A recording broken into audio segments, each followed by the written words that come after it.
I don't know if you're interested in writing yourself.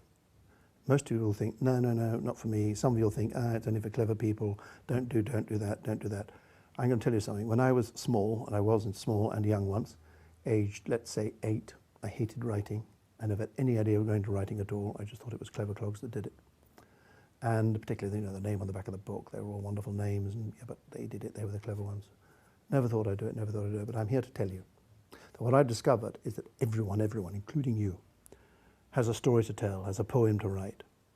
And the only thing you have to do is to kind of feel that you can do it, and you can do it. And here's what I do, just to give you, it's not the only way, but it's my way.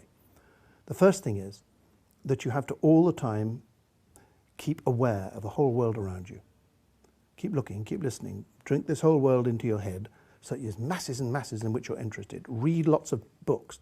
Read the back of cornflake packets. I don't care what, read, that's the great thing, read. And then each day, if you can, write down 2 or 3 lines of your own stuff, about something that really upset you, or pleased you, or made you laugh, or a fact that you've discovered.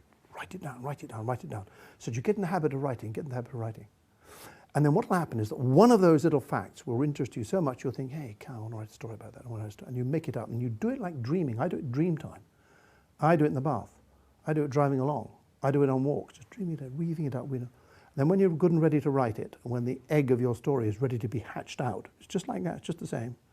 Then you sit down, because that's what a mother hen does before she lays her egg, and you write your story, but here's the thing. Don't write it as if it's a story and as if it's terribly important, or as if anyone else is going to read it.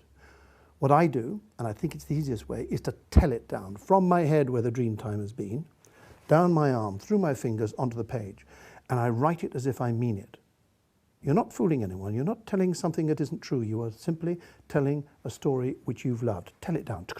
Don't worry about punctuation. Don't worry about spelling. Don't worry about handwriting. All that comes later. You need to do it because someone's got to understand what you're writing. Otherwise, there's no point in it. But just to start with, just scribble it down.